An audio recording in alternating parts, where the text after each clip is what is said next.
Olá, espero que estejam todos bem. Eu fiquei responsável por trazer a temática análise de discurso e análise de conteúdo. Para essa apresentação, estarei usando como base o artigo escrito pelas autoras Rita Carenato e Regina Mucci, intitulado Pesquisa Qualitativa, Análise de Discurso versus Análise de Conteúdo. Trata-se de uma temática muito relevante e importante para pesquisadores sociais. A seguir, estarei fazendo a diferenciação entre esses instrumentos de pesquisa.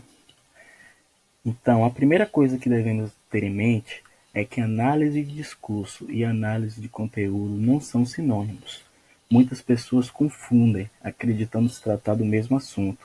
Porém, esses dois instrumentos de pesquisa possuem diferenças que são consideráveis. Vamos começar então entendendo as principais características da análise de discurso. Não existe apenas uma linha da análise de discurso. Ao falarmos da análise de discurso, é necessário entender que existe uma multiplicidade de linhas da sua produção, que irão variar de acordo com o perfil, de acordo com a nacionalidade, de acordo com as trajetórias e influências do analista do discurso. Carenato e Mucci afirmam que o que há de confluência entre esses estilos é uma rejeição da noção realista de que a linguagem é simplesmente um meio neutro de refletir ou descrever o mundo, e uma convicção da importância central do discurso na construção da vida social. A análise do discurso, portanto, ela vai considerar língua, história e sujeito. Como existem várias línguas e histórias, existem análises de discurso de vários países, sendo a tradição francesa a mais tradicional. É importantíssimo, então, que a gente entenda que a análise de discurso não é metodologia de pesquisa. Ela é uma disciplina de interpretação fundada pela intersecção, pela junção de epistemologias distintas, como a linguística, como o materialismo histórico e a psicanálise. Nesse sentido, da linguística se deslocou a noção da fala para o discurso. A fala é um importante elemento para a tentativa de interpretação de qualquer discurso. Do materialismo histórico vai emergir, então, a teoria da ideologia. A análise de discurso é preocupada em entender as ideologias que embasam as falas dos discursos. E da psicanálise vem a noção do inconsciente, sendo que a análise de discurso trabalha com o descentramento do sujeito. Né? A análise de discurso vai ser, portanto, direcionada a que o sujeito, ao entendimento de que o sujeito é influenciado pela sociedade, assim como também suas falas, assim como também as suas ideologias. Então, nesse sentido, o processo de análise discursiva tem a pretensão de interrogar os sentidos estabelecidos em diversas formas de produção, que podem ser verbais e não verbais, bastando que sua materialidade produza sentidos para interpretação. Podem ser intercruzadas com séries textuais, sejam essas séries orais ou escritas, ou imagéticas, como fotografias, filmes, ou também linguagem corporal, como a dança, como a gesticulação, por exemplo. Então, nesse sentido, Michel Peixot é considerado o pai da análise de discurso. Ele é o fundador dessa disciplina, estabelecendo a relação existente no discurso entre língua, sujeito e história, ou língua e ideologia. Portanto, quem segue este princípio pode afirmar uma filiação com a análise de discurso da linha francesa. Aqui no Brasil, também possuímos vários pesquisadores que se direcionam à análise de discurso, podendo destacar, por exemplo, a Orlandi, professora da Unicamp, né, em Campinas.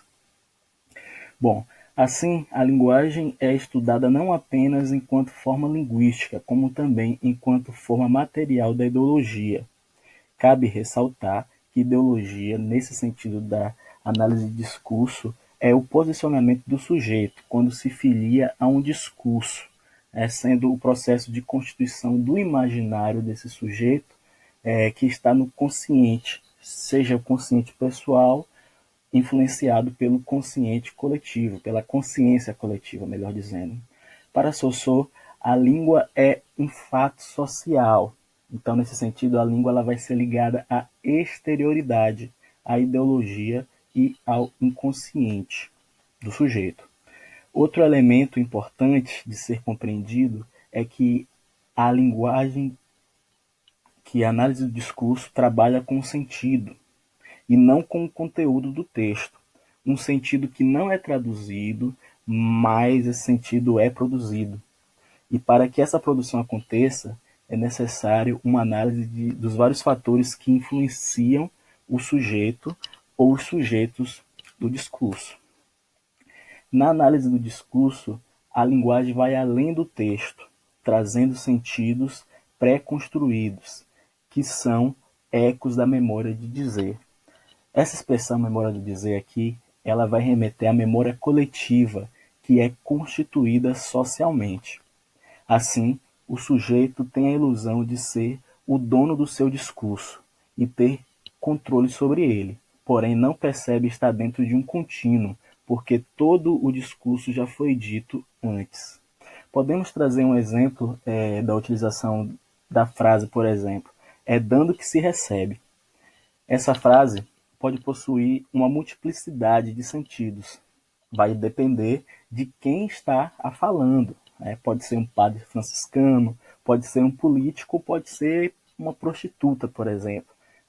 A fonte original dessa frase, é dando que se recebe, é do discurso religioso, permanecendo no contexto sócio-histórico e ficando na memória do dizer, ou memória discursiva também, como pode ser chamada, e voltando em um novo contexto de outro momento histórico, com novas significações, perdendo o sentido religioso e popularizando-se no sentido político e vulgar, ou até mesmo jocoso.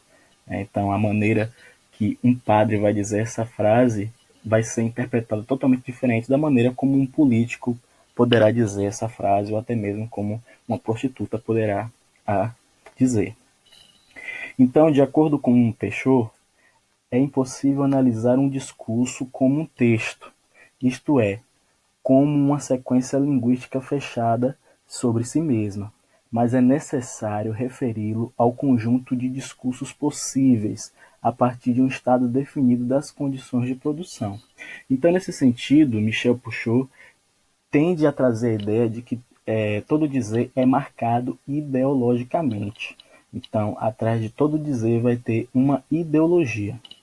Assim, na interpretação, é importante lembrar que o analista é um intérprete, que faz uma leitura também discursiva, influenciada pelo seu afeto, sua posição, suas crenças, suas experiências e vivências. Portanto, a interpretação nunca será absoluta e única, pois também produzirá seu sentido. Nesse espaço, podemos destacar que o analista do discurso ele jamais terá uma posição neutra, por conta das suas diversas trajetórias, seja trajetórias acadêmicas, de vida, entre outras. Bom, agora partindo para a análise de conteúdo, a análise de conteúdo é relevante para as ciências da linguagem e também para as ciências humanas. Ela vai estar muito presente nas pesquisas de ciência humana. Essa metodologia, diferente da análise de discurso, a análise de conteúdo pode ser considerada uma metodologia. Surgiu no início do século XX nos Estados Unidos, para analisar o material jornalístico, ocorrendo um impulso entre 1940 e 1950, quando os cientistas começaram a se interessar pelos símbolos políticos, tendo esse fato contribuído para seu desenvolvimento. A raiz, portanto, da análise de conteúdo vai ser textos jornalísticos, vai ser materiais jornalísticos. E a análise de conteúdo ela poderá ser tanto quantitativa como qualitativa, diferente da análise de discurso, que pode ser apenas qualitativa. A maioria dos autores refere-se à análise de conteúdo como sendo uma técnica de pesquisa que trabalha com a palavra, permitindo de forma prática e objetiva produzir inferências do conteúdo da comunicação de um texto replicáveis ao seu contexto social. Na análise de conteúdo, o texto é um meio de expressão do sujeito, onde o analista busca categorizar as unidades de texto, que poderão ser palavras ou frases, que se repetem, inferindo uma expressão que as representem. Destaco aqui a autora Laurence Bardan, que é uma das mais referenciadas em termos de análise de conteúdo, tanto no Brasil quanto no exterior. Então, segundo Olabuenga e Spizua, a análise de conteúdo é uma técnica para ler e interpretar o conteúdo de toda classe de documentos, que, analisados adequadamente, nos abrem as portas do conhecimento de aspectos e fenômenos da vida social de outros modos inacessíveis. No texto em que marca a diferença teórica entre conteúdo e sentido, a análise de conteúdo costuma ser feita através do método da dedução frequencial ou análise por categorias temáticas. Então, nós podemos ver aqui que a aplicabilidade da análise de conteúdo em termos analíticos, quantitativos, ela pode trabalhar com descrições numéricas, com tratamentos estatísticos, entre outros métodos de natureza quantitativa. Em relação à categorização da análise de conteúdo, naturalmente haveria muitas formas de categorizar possíveis objetivos de pesquisas realizadas utilizando análise de conteúdo.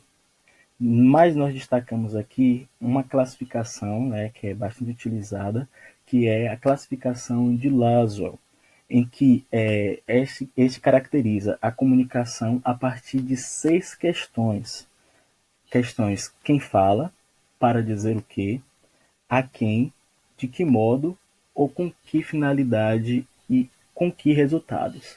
Ou seja, o analista de conteúdo, ele terá que trazer a resposta para essas perguntas.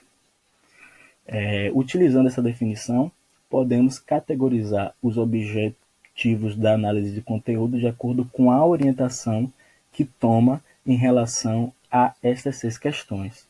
Essas são categorias chaves para o uso da análise de conteúdo.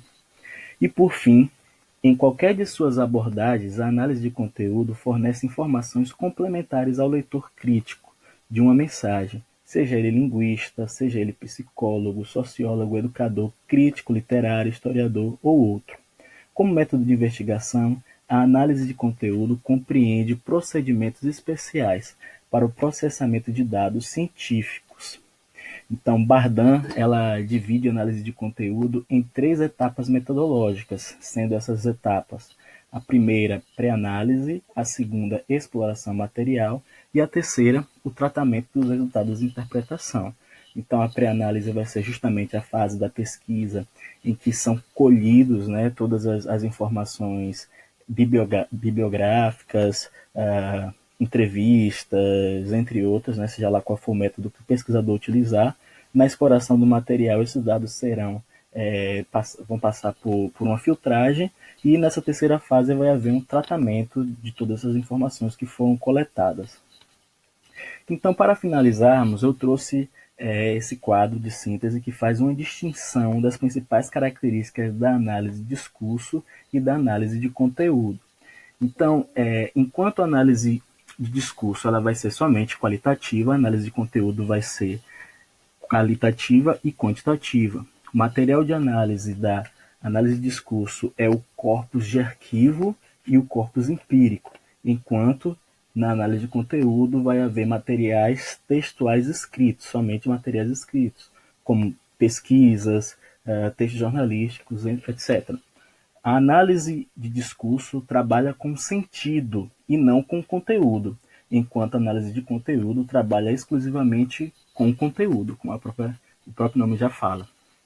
A análise de discurso, ela preocupa-se em compreender os sentidos que o sujeito manifesta através do seu discurso, enquanto a análise de conteúdo espera compreender o pensamento do sujeito através do conteúdo expresso no texto, numa concepção transparente de linguagem.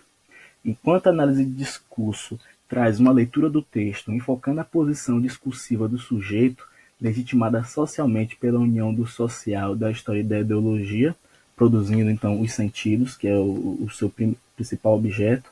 A análise de conteúdo é visada no texto, né? Ela é concentrada no texto.